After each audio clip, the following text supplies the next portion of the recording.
오늘은 숙제 잘하면 등굣길이 편하다 하는 제목의 말씀을 나누겠습니다. 말라기는 예배의 책입니다. 구약성경 제일 마지막 책의 가장 중요한 주제는 참된 예배를 드리자, 온전한 예배를 회복하자 하는 내용입니다. 참된 예배자는 교회에서만 아니라 생활 모두에서 예배자로 살아야 합니다. 주일에만 예배자가 되는 것이 아니라 365일 예배자가 되어야 합니다. 이것이 영성입니다. 영성은 다른 게 아니에요. 언제 어디서나 어느 순간에서나 하나님께 참된 예배자로 살아가는 것, 하나님을 생각하고 코람되어 하나님 면전에서 하나님 앞에 서 있는 것 같은 그런 마음과 믿음으로 살아가는 것, 그것이 바로 영성입니다. 왜 우리가 언제 어디서든 예배자로 살아야 할까요? 여호와의 날이 이르게 될 것이기 때문입니다. 여호와의 날, 그날은요, 심판의 날입니다. 성경에서 나오는 여호와의 날, 이것은 심판의 날이구나, 이렇게 이해하시면 되겠습니다. 대체 어느 정도의 심판일까요? 1절 말씀 보니까 보라 용광로 불같은 날이 이른다 했습니다. 용광로 불같은 날, 무시무시한 날이죠. 그날은 바로 1절 말씀처럼 교만한 자와 악을 행하는 자는 다 지푸라기 같을 것이라. 그 이르는 날에 그들을 살라 그 뿌리와 가지를 남기지 아니한다고 말씀하고 있습니다. 예, 무섭죠. 용광로 같은 그 무서운 불 같은 날인데 교만한 자, 악을 행하는 자는 지푸라기 같이 순식간에 사라져버리는 것입니다. 무섭습니다. 이렇게 두려운 여호와의 심판의 날이 온다니까 겁나잖아요. 무섭잖아요. 그런데 여러분, 우리 하나님을 믿는 사람들은 여호와의 날, 그 심판의 날에 겁을 냅니까? 오히려 담대하게 됩니까? 여러분, 겁낼 것 없습니다. 왜 겁낼 것이 없는고 하니 이런 겁니다. 우리 학교 다닐 때 선생님이 숙제를 내줍니다. 자, 숙제를 안 한 아이는요, 두렵습니다. 학교 가는 게 겁이 납니다. 숙제 검사하면 선생님이 손바닥 때리기도 하고 손 들고 벌을 주기도 하고 화장실 청소, 교실 청소 다 시키기도 할 것입니다. 혼납니다. 숙제를 안 하면 혼나요. 그러니까 선생님의 발소리가 두렵고 선생님 얼굴을 똑바로 못 쳐다봅니다. 왜? 뭐 때문에요? 숙제를 안 했으니까. 그런데 숙제해온 아이는요, 편합니다. 담대합니다.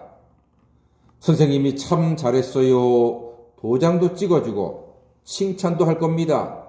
아주 잘했다. 숙제했네. 오래간만에. 잘했어. 앞으로도 계속 그렇게 잘해라.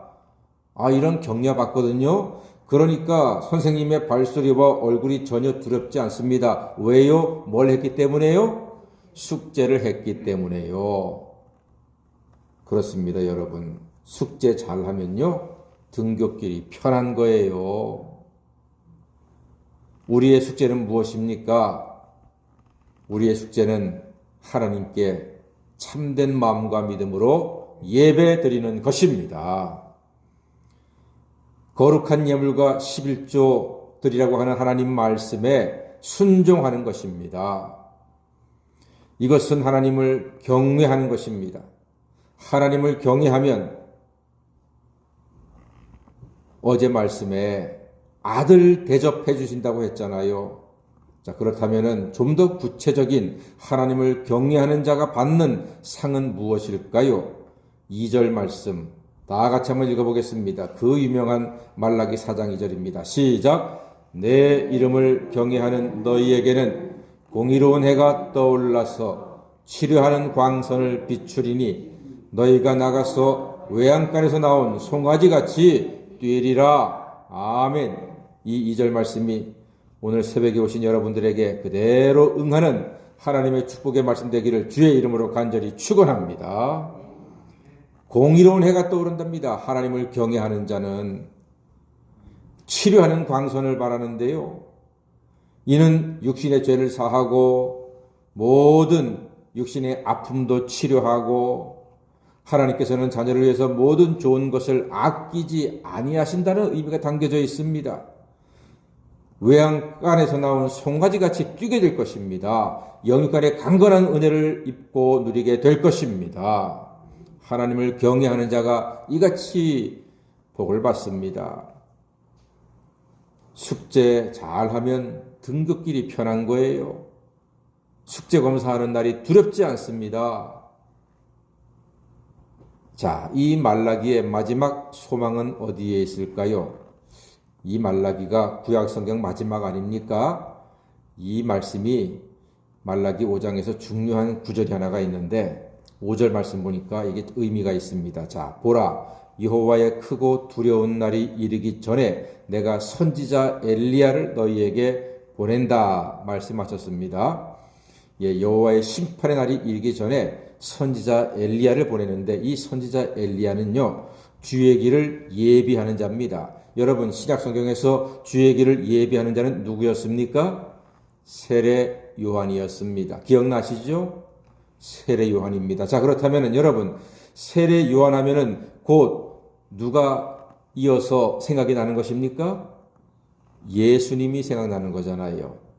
세례 요한은 누구의 길을 예비하는 자였습니까? 예수님, 주의 길을 예비하는 자였습니다. 그렇습니다. 말라기서 마지막은요, 그러므로 우리에게 누구를 보게 하는 것입니까? 예수님을 보게 하는 것입니다. 누구를 기다리게 하는 것입니까? 예수를 기다리게 하는 것입니다.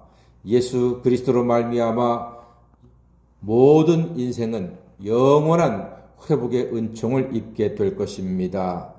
6절 말씀 보니까 아버지의 마음을 자녀에게로 그리고 자녀의 마음을 아버지에게로 돌이키게 한다. 회복시킨다 하셨습니다. 이는 오직 예수의 십자가로만이 가능합니다. 아들이 없는 자에게는 심판이 있고요. 하나님의 아들이 있는 자에게는 영생이 있다고 했습니다.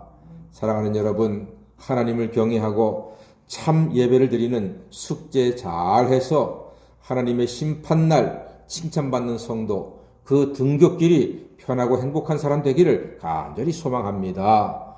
날마다 오늘이 내 인생의 마지막 예배인 것처럼 기쁨과 감사로 드려서 공의로운 해가 비추니 치료하는 광선이 되어 여호와를 경외하는 우리 모두가 날마다 송아지처럼 뛰는 놀라운 은혜와 역사를 체험하고 감사하게 되기를 주의 이름으로 간절히 축원합니다. 아멘. 기도하겠습니다.